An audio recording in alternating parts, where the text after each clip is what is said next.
예수를 믿는 성도들에게 이러한 질문을 한번 해봅니다.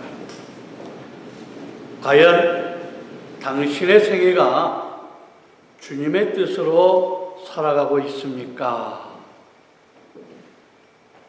당신의 생애가 정말로 주님의 뜻 가운데에 살고 있습니까? 라고 질문을 한다면 과연 자신의 생애가 완전히 주님의 뜻으로 살아간다라고 하는 그 확신을 하는 사람이 과연 얼마나 있을까라고 하는 것입니다. 아마 자신들도 확신 없이 살아가는 사람들이 많이 있을 것이라 이렇게 생각을 해봅니다. 그러나 우리가 지금 이렇게 함께 이 자리에 한 자리에 앉아서 예배를 드리는 것은 그래도 우리가 지금까지 온 길이 사람의 욕심을 채우는 것이 아니라 하나님의 뜻으로 알고 따르는 순종이 있었기에 오직 이 하나님께 영광을 돌리는 일로 알고 우리가 이 시간에 있는 줄로 저는 믿습니다. 우리는 하나님의 일에 있어서는 하나님의 뜻에 철저히 순종하는 마음이 중요하다고 생각을 합니다. 여러분, 우주에는 우주의 법칙이 있습니다. 만약에 이 우주의 법칙이 깨어지면 어떻게 되어집니까? 우주의 생존이라고 하는 것은 끝나버리고 마는 겁니다. 기차는 레일 위에서만 자유롭습니다. 새는 이 하늘에서 또 물고기는 물속에서 이 자유롭다라고 하는 것입니다. 만약에 물고기가 나는 자유를 얻기 위해서다라고 하는 마음을 가지고 땅으로 올라오면 어떻게 됐습니까? 그것은 죽는 것밖에 없는 겁니다. 마찬가지로 우리 성도의 삶에도 법칙이 있습니다. 그것은 하나님의 뜻의 법칙입니다. 우리는 이 하나님이 주신 이 삶의 법칙에 따라서 살아가야 하는 것입니다. 왜냐하면 이것이 바로 우리의 삶에서 자유와 안전의 놀라운 축복을 얻는 길이기 때문이다라고 하는 것입니다. 주님께서 우리를 어떻게 이끄실는지는 잘 모르겠습니다. 그러나 분명 이것만은 우리는 확실히 알고는 있습니다. 그것은 우리가 나 자신의 욕심을 벗어버리고 하나님의 뜻에 철저하게 순종한다면 하나님께서는 나를 역사하셔서 나를 아름답게 축복하여 주신다라고 하는 것을 우리는 확실하게 안다라고 하는 것입니다. 하나님께서는 우리 개인을 위한 놀랍고도 선하신 계획을 갖고 계십니다. 하나님은 우리의 앞날을 아시며 우리의 삶에 일어날 사건들을 잘 알고 계십니다.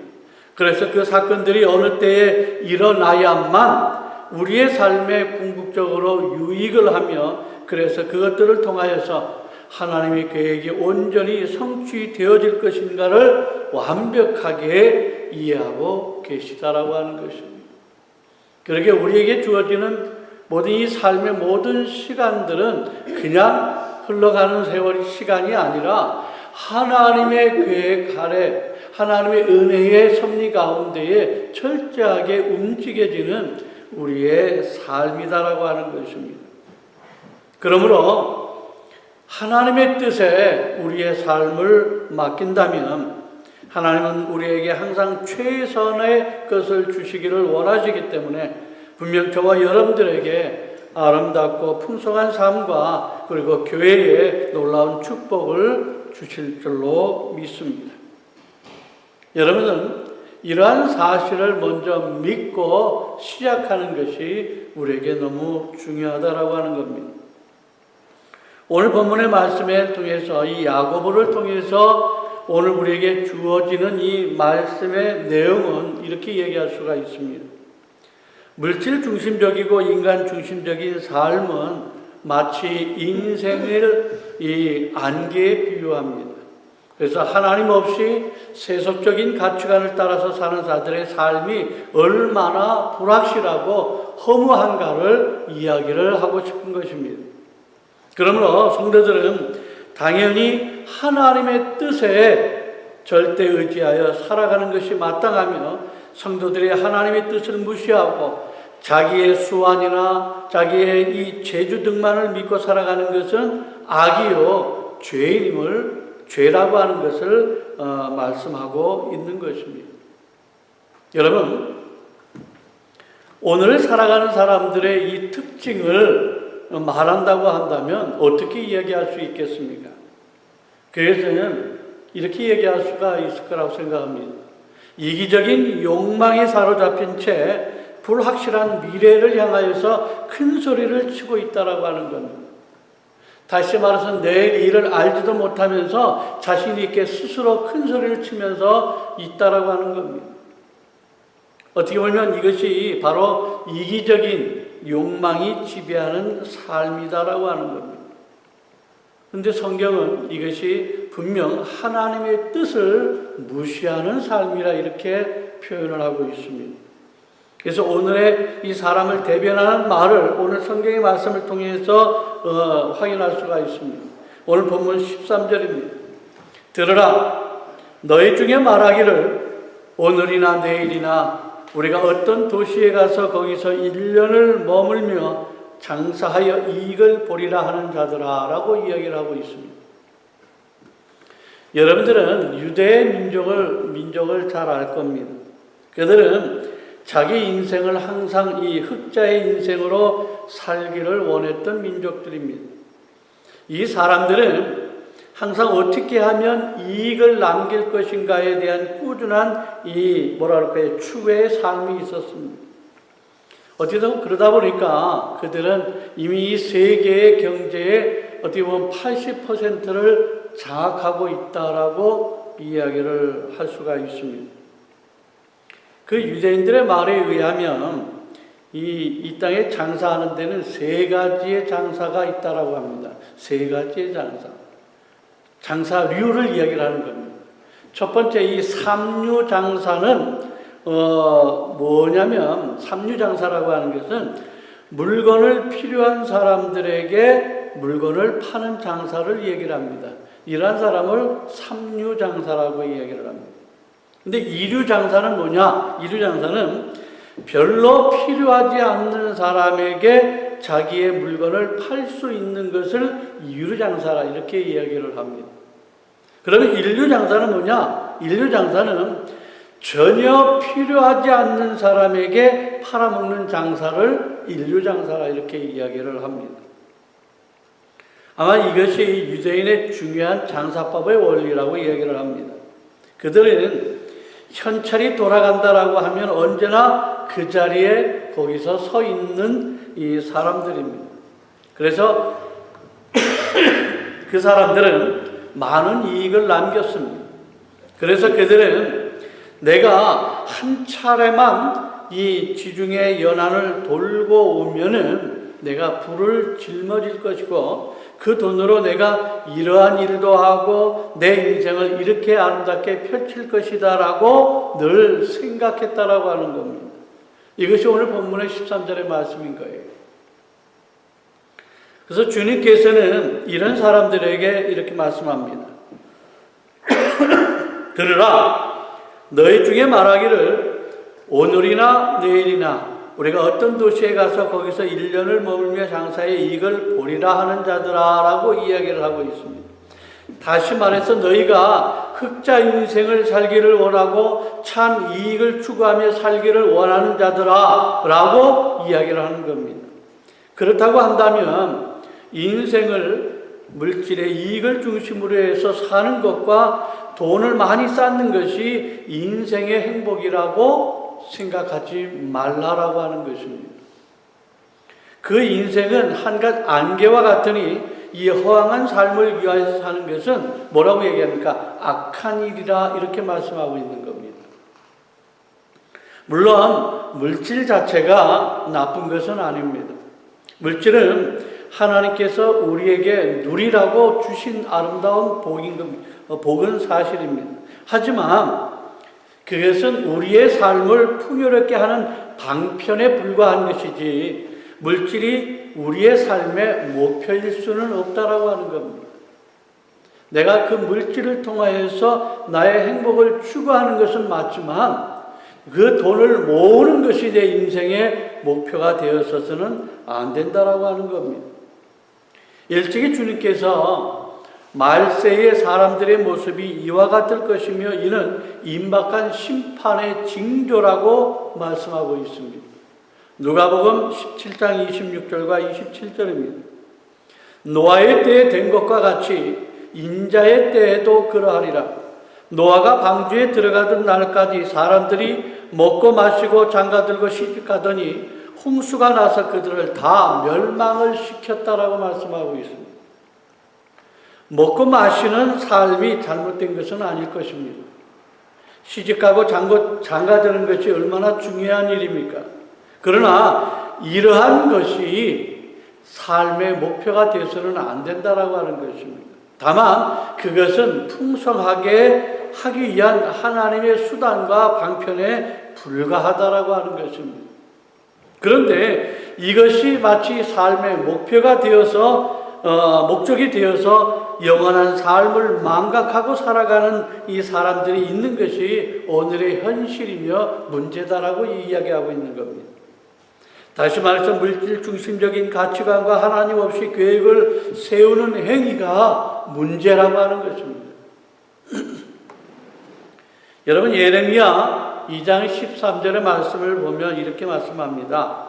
내 백성이 두 가지 악을 행하였나니 곧 그들이 생수의 근원되는 나를 버린 것과 스스로 웅덩이를 판 것인데 그것은 그 물을 가두지 못할 터진 웅덩이들이니라 라고 말씀을 했습니다. 무슨 말씀이냐면 하나님은 이 생수의 근원이 되시기 때문에 하나님 없이 세운 계획은 제대로 될 수가 없다라고 하는 것입니다.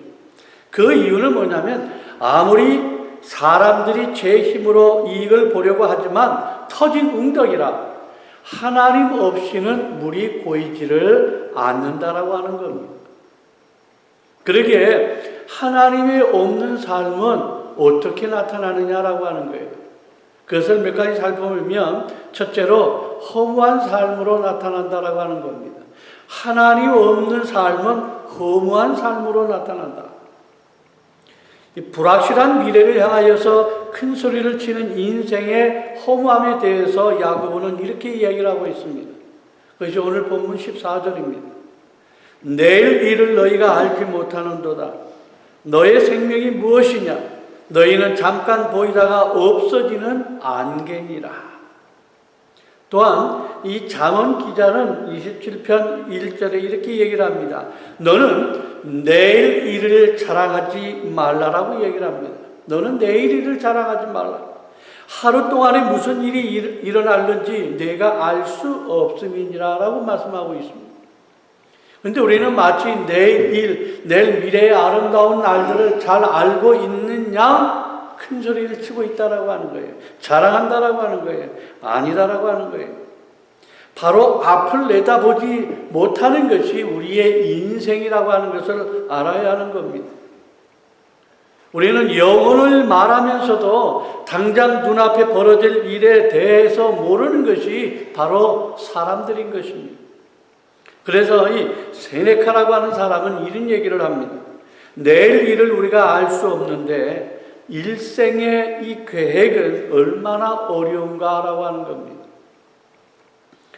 그래서 이 셰익스피어는 이렇게 얘기를 합니다. 잠깐 있다 없어지는 너 그림자여라고 이야기하고 있습니다. 그림자라고 하는 겁니다. 잠깐 있다가 없어지는 것을 말합니다. 그리고 신학자이면서도 목회자인 에드워드 영 목사님은 이렇게 얘기를 합니다.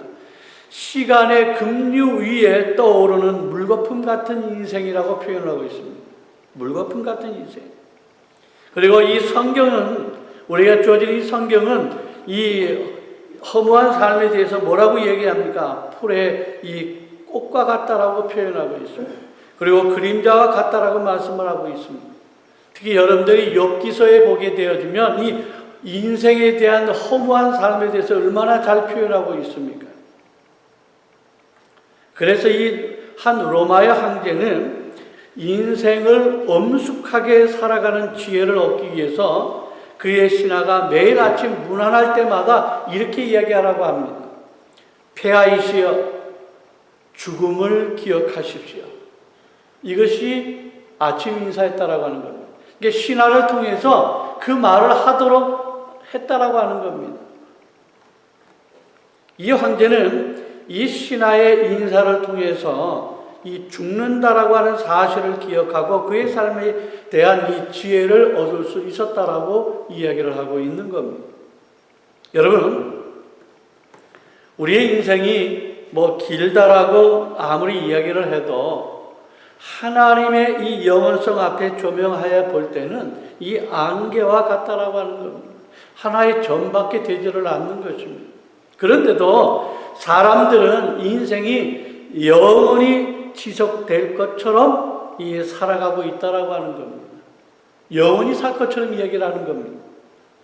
우리는 우리의 인생이 결코 길지 않다라고 하는 생각으로 우리가 인생을 바라보면 우리의 시선과 이 삶의 태도가 현저히 달라지지 않을까 생각을 해봅니다. 두 번째는 하나님 없는 삶은요, 허탄한 삶으로 나타날 수밖에 없다라고 얘기를 하고 있습니다. 허탄한 삶이다라고 하는 겁니다.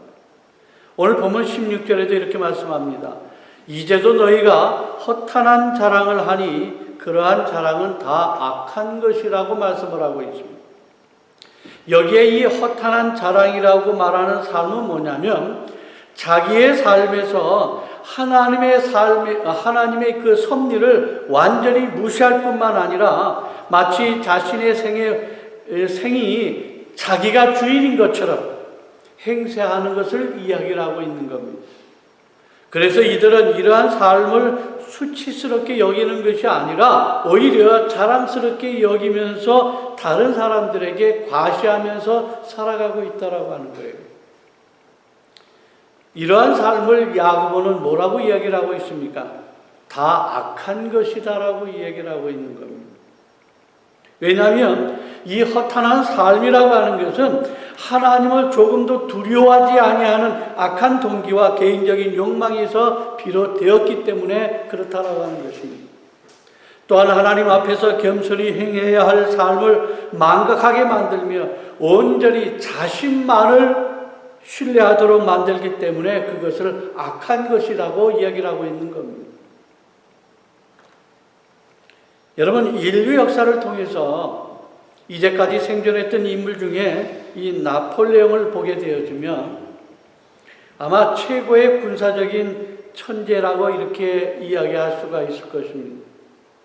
이 나폴레옹이 러시아를 침략하기로 계획을 세웠을 때 그에 가까운 군사 한 사람이 이러한 충고를 합니다. 제발 이번만은 러시아 침략을 취소하면 좋겠습니다라고 이야기를 합니다. 그러면서 이만하면 지금까지 정복한 것으로 만족하면 되지 않겠습니까라고 이야기를 합니다. 그러나 나폴레옹은 그의 말을 듣지를 않습니다. 그러자 마지막으로 그 신하는 이렇게 얘기합니다. 폐하시여, 사람이 계획을 할 수는 있겠지만 하나님이 그 일을 성취하십니다라고 이야기를 했다고 합니다. 그러나 이 말을 나폴레옹은 이런 얘기를 오히려 합니다. 나는 계획이 있고 나는 성취도 한다라고 이야기를 하는 겁니다. 나에게는 계획이 있고 내가 성취도 그것을 한다라고 자신만만했다라고 하는 겁니다. 그러나 어떻게 되었습니까? 우리가 역사를 통해서 잘 아는 바와 같이 러시아에 정복하는 그 일이 나폴레옹 생애에서 그는 몰락의 길을 걸어갈 수밖에 없었다라고 하는 겁니다. 나폴레옹은 아마 센트 헬레나의 이 고독한 섬에서 인간은 그 한계성을 받아들여야 할 연약한 피조물임을 아마 비로소 아마 그곳에서 깨닫지 않았을까 생각을 해봅니다. 여러분, 우리의 이 신앙의 모습에서 언제나 기억해야 할 것은 뭐냐? 일의 이 성취의 결과라고 하는 것은 내가 만들어내는 것이 아니다라고 하는 거예요. 나는 계획을 세울 수는 있어요. 그러나 그 결과에 있어서는 내가 만들어낸 것은 아니다라고 하는 거예요. 그것은 하나님께서 주관하셔서 그 열매를 맺게 하셨다라고 하는 사실을 우리는 잊지 말아야 한다라고 하는 것입니다. 우리가 만일 일에 대한 성취의 열매를 내가 만들어낸다라고 할 때는 언제나 일에 대하여 힘이 들고 그것 때문에 시험에 들 수밖에 없다라고 하는 거예요. 우리 인생이 그렇다라고 하는 겁니다. 자기를 주장하는 의지, 즉 욕심에 이끌려가는 삶은 언제나 부족하다라고 이야기를 하는 겁니다. 받으면 받을수록, 마시면 마실수록 갈증을 느끼는 겁니다. 그런데도 사람들은 아무리 먹어도 충족되지 않는 욕심을 따라 행하며 자신이 그러한 모습을 어떻게 합니까? 오히려 자랑하고 있다라고 하는 겁니다. 창세기 39장 2절과 3절에 보면 요셉의 아름다운 이 삶의 증언이 기록되어 있는 것을 볼 수가 있습니다. 여호와께서 요셉과 함께 하심으로 그가 형통한 자가 되어 그의 주인 애굽 사람의 집에 있으니 그의 주인이 여호와께서 그와 함께 하심을 보며 또 여호와께서 그의 범사에 형통하게 하심을 보았더라라고 말씀을 하고 있습니다. 요셉은 그 스스로가 하나님과 함께 하였습니다. 하나님과 함께 했습니다. 그럴 뿐만 아니라 그의 삶은 다른 사람들이 간증할 수 있을 만큼 하나님과 함께하는 구체적인 생활이었다라고 하는 겁니다. 하나님께서 함께 하시는 삶이었기 때문에 요셉은 형통했다라고 말씀을 하고 있는 것입니다. 셋째는 하나님 없는 삶은 어떤 삶이냐? 바로 태만한 삶으로 나타난다고 이 말씀하고 있습니다. 태만한 삶. 17절입니다. 그러므로 사람이 선을 행할 줄 알고도 행하지 아니하면 뭐라고 합니까? 죄인이라 라고 이 말씀을 하고 있습니다. 이 말씀은 하나님께 불순종하는 삶의 태도가 나옵니다. 왜 하나님 없는 삶의 이 두 가지는 하나님의 뜻을 모르는 사람들에게 관한 이야기였다고 한다면 여기에 이 세 번째는 뭐냐면 하나님의 내가 뜻을 알고는 있지만은 그 일에 순종하지 않은 사람의 모습의 삶이라고 얘기할 수가 있습니다. 하나님을 알고 있다라고 하는 거예요. 하나님을 알고 있으면서도 그렇게 살지를 않은 것을 얘기를 하는 겁니다. 저는 이런 사람들을 뭐라고 부를 수 있느냐면 이렇게 얘기할 수 있습니다. 실천적인 무신론자다 이렇게 얘기할 수가 있습니다. 실천적 무신론자. 이게 뭐냐면 오늘날 교회에 출석하고 있는 사람 중에도 실천적인 이 무신론자가 너무나 많이 있다라고 하는 겁니다. 교회 나오면서도 하나님을 믿는다라고 하면서도 그 사람의 생활은 마치 하나님이 없는 것 같이 살아가는 것을 이야기를 하고 있는 겁니다. 그가 아무리 하나님이 존재하심을 믿는다라고 말을 해도 그의 삶에는 하나님을 믿고 있다라고 하는 사실을 오히려 부인하고 있다라고 하는 것입니다. 여기 17절에 나오는 선은 뭐냐면 하나님의 뜻과 관련이 되어 있습니다. 하나님의 뜻. 즉 뭐냐면 해야 할 것을 하지 않는 것을 무엇이라고 얘기를 합니까? 그것을 한마디로 태만이라고 얘기를 하는 겁니다. 내가 알면서도 하지 않는 것, 게으르고 태만한 것을 얘기를 하는 겁니다. 그런데 성경은 그 태만한 것이 뭐라고 얘기합니까? 그 태만이 죄라고 하는 겁니다. 왜냐하면 로마서 14장 23절에서 분명히 뭐라고 얘기했냐면 믿음으로 쫓아 행하지 않는 것이 죄라고 말씀하고 있기 때문에 그런 겁니다. 행하지 않는 것, 그것이 죄라고 하는 겁니다. 여러분 성경에 달란트 비유의 얘기가 나오잖아요. 달란트 비유 얘기 나옵니다. 여기에서 이 한 달란트 받은 사람이 어떻게 해서 책망을 받았습니까? 악한 일을 해서 주님 앞에 책망을 꾸중을 들었다고 나옵니까? 아닙니다. 한 달란트로 아무것도 하지 않은 것에 대해서 뭐라 합니까? 악하고 게으른 종이라고 하는 책망을 받은 겁니다. 선한 사마리아 사람이 비유에서도 마찬가지입니다. 레위인과 제사장이 악을 행해서 주님께 꾸중을 들은 것이 아니라 도움을 주어야 할 때 도와주지 않은 것 때문에 아무것도 하지 않은 것 때문에 대해서 꾸중을 들은 거예요. 또 부자와 나사로의 이 비유에서도 그렇습니다. 자기 문전에 있는 나사로에게 자비와 긍휼을 베풀지 않았기 때문에 나사로에게 고통을 주었던 이 부자가 지옥에서 곤욕을 치르는 것입니다. 이 모든 것이 뭐냐면 해야 할 것을 하지 않는 태만의 죄에서 비롯되어지는 이 나타나는 책망과 고통이라고 하는 것입니다. 사실 사람들이 망하는 것은 뭐냐면 지식이 없어서 망하는 것이 아니라 지혜가 없어서 그러하다라고 하는 겁니다. 지혜가 없는 겁니다. 자기가 깨달은 이 하나님의 뜻을 그의 삶 가운데 적용하는 능력이 부족하기 때문이다라고 하는 거예요. 그렇지 않습니까? 10년, 20년, 30년 평생을 내가 하나님을 믿고 성경을 봐서 내가 이 사실들을 모르는 것입니까? 알고 있는 거예요. 알고 있으면서도 그것을 내 삶에 적용하지 않는 것 때문에 주님의 책망이 있다라고 하는 것입니다. 왜 말로는 이 주님의 뜻이면 살기도 하고 이것을 저것도 하리라 라고 이야기를 합니다만 하나님의 뜻대로 살지를 못하는 것이 문제입니다. 근데 그 사람들이 주님의 뜻을 몰라서 있습니까? 몰라서 그랬어요? 아니잖아요. 아니면 정말로 고의로 거부하고 제 육신이 즐거워하는 것을 행하는 것입니까?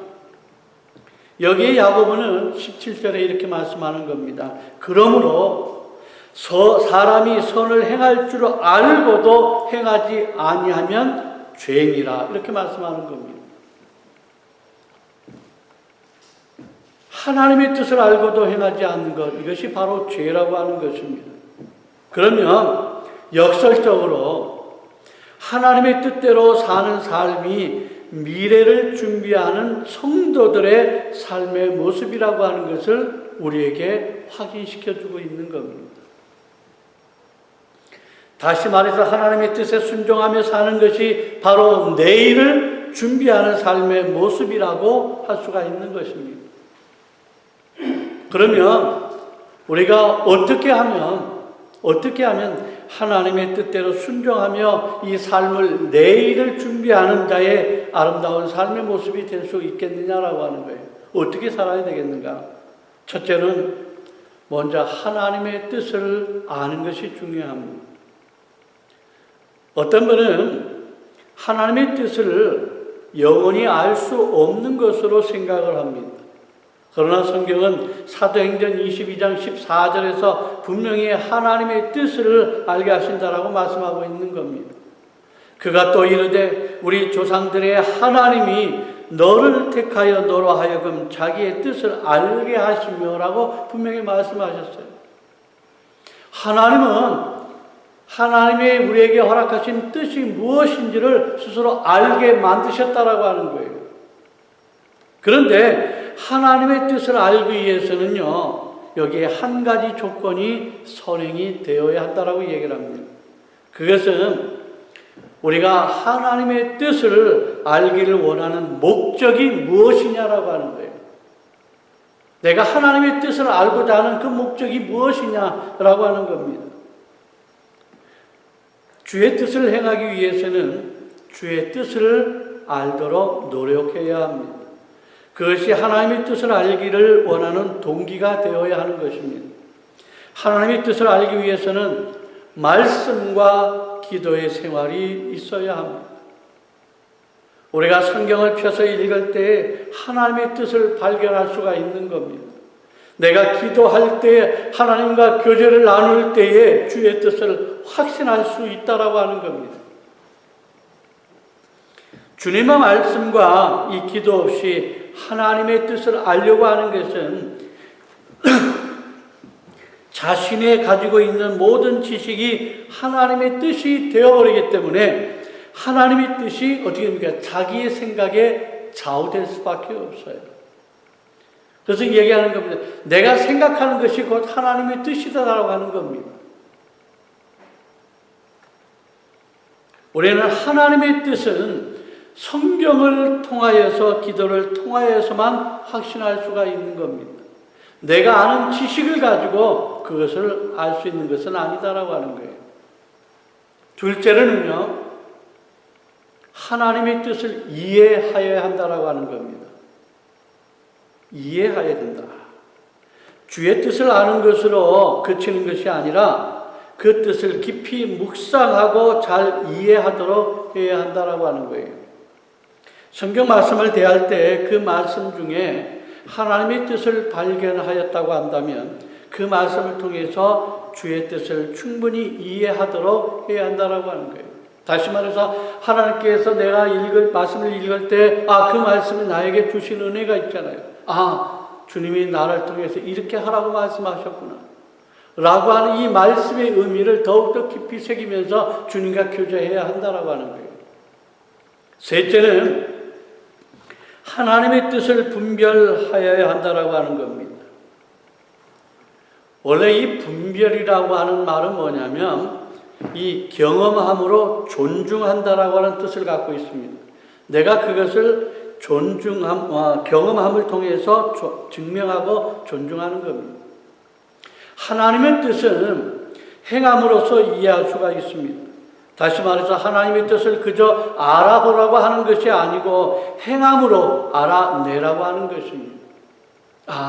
이 일이 나를 통해서 이 일을 역사하시기를 원하시는 것이구나. 하나님이 나에게 이것이 나에게 맡겨주신 사명이구나. 그것을 통해서 내가 주의 뜻을 행하는 것입니다. 로마서 12장 2절에 이런 말씀을 합니다. 너희는 이 세대를 본받지 말고 오직 마음을 새롭게 함으로 변화를 받아 하나님의 선하시고 기뻐하시고 온전한 뜻이 무엇인지를 분별하도록 하라고 말씀을 하고 있는 겁니다. 넷째로는 하나님의 뜻을 행하여야 한다라고 말씀하고 있어요. 하나님의 뜻을 행하여야 한다. 어찌 보면 이것이 가장 중요한 일이라고 생각을 합니다. 가장 중요한 일입니다. 하나님의 뜻을 행하려고 하면 먼저 하나님과 의논해야 합니다. 그리고 그 계획과 성취가 하나님께 있으므로 하나님을 의지하면서 계획을 하고 하나님과 함께 시작하여 그 일을 하나님과 더불어서 열매를 맺도록 하라고 하는 겁니다. 너무나 중요한 일입니다. 여러분 교회에서 일을 하는데 왜 실패하고 왜 잘못된 일로 나타나느냐? 이러한 것이 없어서 그러는 거예요. 이 일들이 이것이 정말로 하나님과 의논하면서 정말로 주님의 은혜 가운데 주님이 원하시는 일인가를 생각을 하고 의논하면서 계획을 잡고 그것을 통해서 이것이 하나님께서 원하시는 것이고 하나님께서 이것을 주장하고 계시는 것이기 때문에 하나님께 그 일을 맡기면서 우리는 행할 바를 행하는 것이 올바른 일이라고 하는 겁니다. 그러기에 하나님의 없는 계획이라고 하는 것은 잘못된 것이다라고 하는 거예요. 우리가 하나님의 뜻을 따라서 살아가는 이유는 그의 삶에 무엇이 있습니까? 축복이 있기 때문에 살아가는 겁니다. 여러분 축복이 무엇입니까? 먼저 주님과 깊은 교제가 있습니다. 그리고 주님의 뜻을 더욱더 잘 알게 됩니다. 또한 기도를 응답받는 생활을 할 수 있다라고 하는 거예요. 다시 말해서 나의 축복이라고 하는 것은 주님의 뜻 가운데 그 길을 걸어가는 것이 바로 축복의 아름다운 모습이라고 하는 것입니다. 다섯째는 영원한 가치를 남기게 되어진다라고 하는 겁니다. 영원한 가치를 남기게 됩니다. 우리가 하나님의 뜻에 쫓아 행할 때에 우리는 하나님의 거룩한 책에 기록이 되어진다라고 하는 거예요. 다시 말해서 우리가 하나님의 뜻을 온전히 받아들이고 하나님의 그 뜻 가운데 우리의 모습을 이 땅에 드러내게 되어지면 우리의 삶의 모든 영광이 하나님 나라에 기록이 되어진다라고 하는 거예요. 이것은 뭐냐면 우리의 삶에 영원한 가치를 남기는 삶이라고 하는 겁니다. 영원히 남기는 가치의 삶. 미국의 이 제일 침례교회에 있던 조지 투렌 목사님은 이런 말을 했습니다. 하나님의 뜻을 아는 것은 가장 위대한 지식이다. 또한 하나님의 뜻을 행하는 것은 가장 위대한 업적이다 라고 이야기를 했습니다. 참 말이 멋있다라고 생각을 합니다. 하나님의 뜻을 아는 것은 가장 위대한 지식이고 하나님의 뜻을 행하는 것은 가장 위대한 업적이다. 얼마나 멋있습니까? 사랑하는 성도 여러분, 하나님의 뜻을 알고 하나님의 뜻을 행하며 살아가는 일이 바로 내일을 준비하는 아름다운 삶이라고 이야기를 하고 있습니다.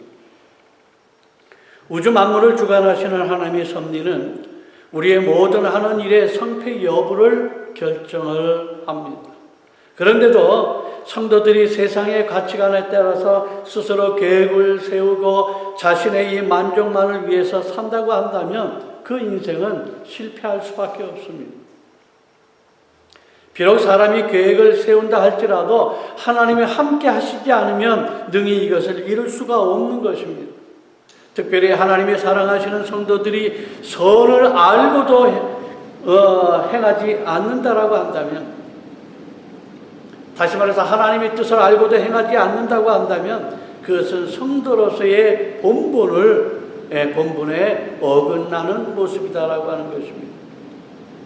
성도는 마땅히 오직 마음을 새롭게 함으로 또 변화를 받아서 하나님의 선하시고 기뻐하시고 온전하신 뜻이 무엇인지를 분별하여서 행하는 자들이 되어야 하는 것을 말씀하고 있습니다. 오늘 여러분들은 하나님의 뜻을 알고 정말로 하나님의 뜻을 행하는 자들이 되어져서 하나님 안에서의 풍요로운 여러분들의 삶과 더불어서 이 교회의 아름다운 성장이 이루어내는데 조금도 부족함이 없는 여러분들의 인생이 되어지시기를 주의 이름으로 아름답게 축원을 드립니다. 아멘. 기도하겠습니다. 오 아버지 하나님, 오늘도 저희들을 통해